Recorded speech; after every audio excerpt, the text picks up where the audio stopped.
It's not your mindset. It's not that you're not manifesting hard enough, not visualizing clearly enough, not aligned enough. Your body decided this wasn't safe before your mind ever got a vote.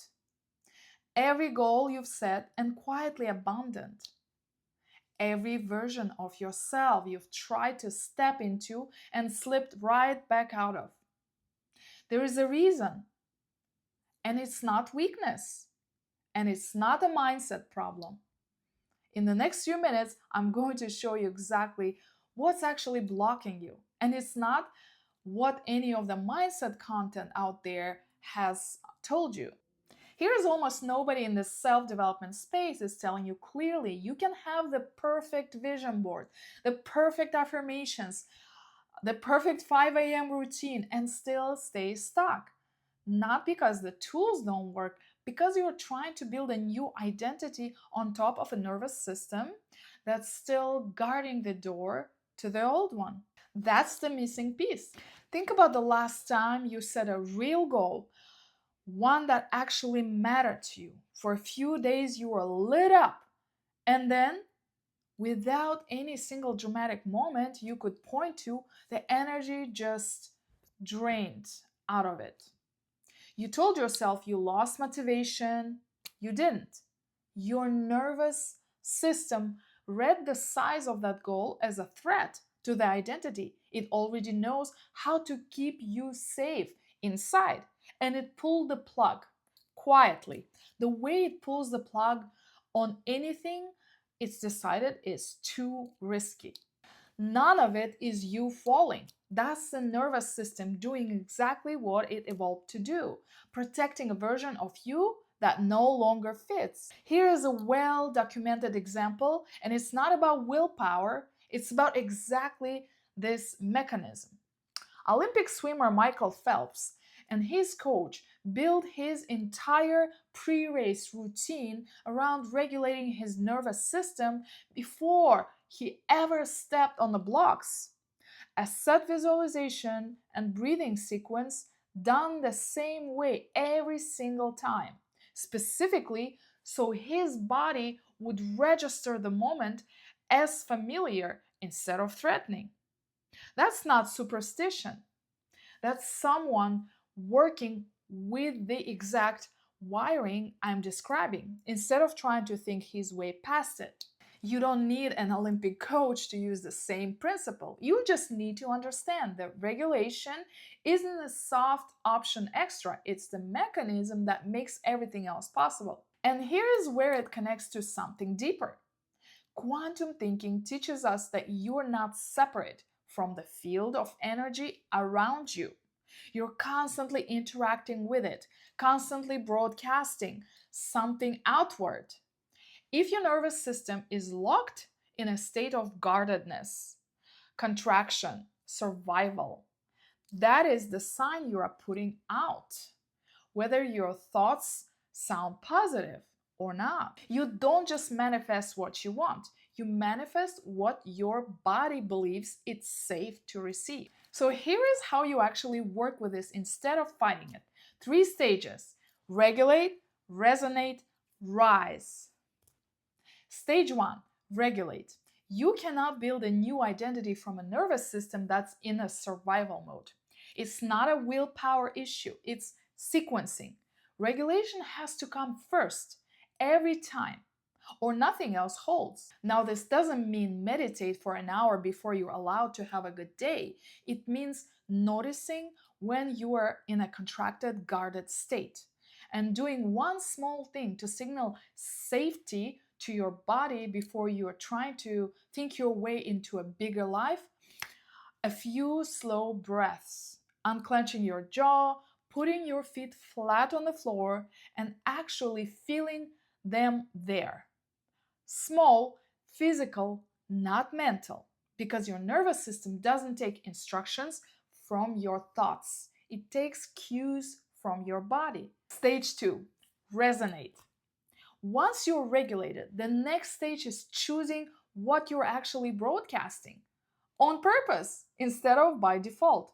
This is where quantum thinking becomes practical instead of abstract. Ask yourself right now, in this state, what am I resonating? Contraction and fear resonate one way.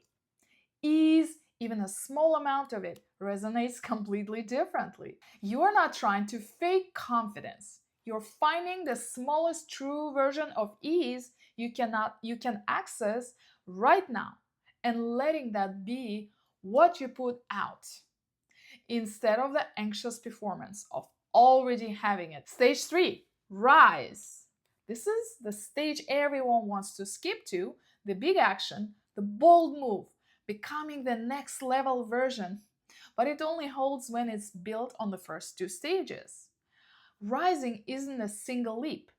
It's taking one action from a regulated, resonant state, noticing that your body survived it, and letting that become new evidence for your nervous system. Over time, unfamiliar becomes familiar, not because you push through fear, but because you prove to your own body, one small dose at a time, that this new version of you is actually safe to live in. J.K. Rowling has spoken publicly about how many publishers rejected her manuscript before one finally said yes. 12 rejections is the commonly cited number. Each no could have confirmed an old, familiar identity, unpublished, overlooked. Instead, each attempt became one more small dose of evidence for a nervous system slowly learning that trying again and being seen was survivable. That's rising, not one dramatic leap. Repetition until the new identity is the familiar one.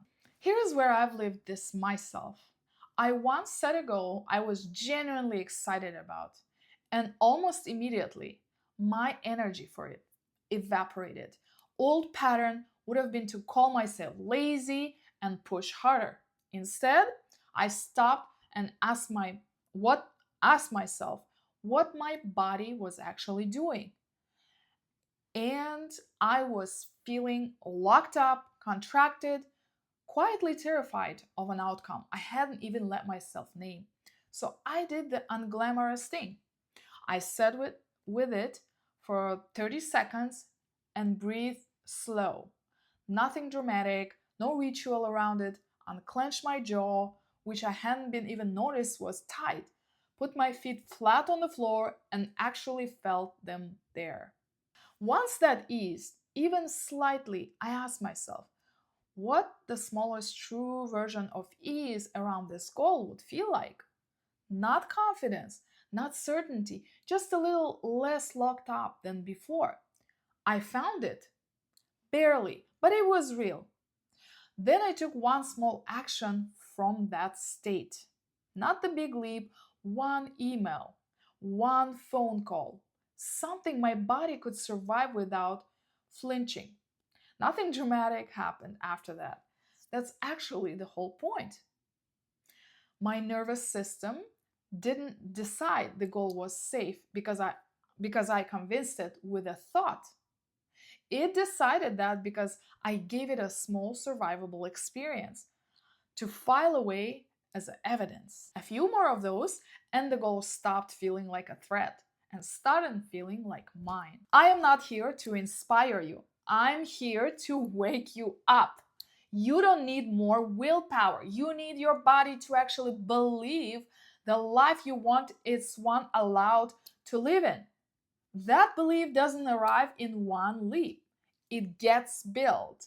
One regulated breath and one survival action at a time. Tell me in the comments which stage you're stuck in right now. Regulating, resonating, or rising. I read every single one. And if this is the kind of thing you want more of, subscribe. This channel is going to keep unpacking exactly this. How to actually build the life you keep reaching out for instead of just thinking about it.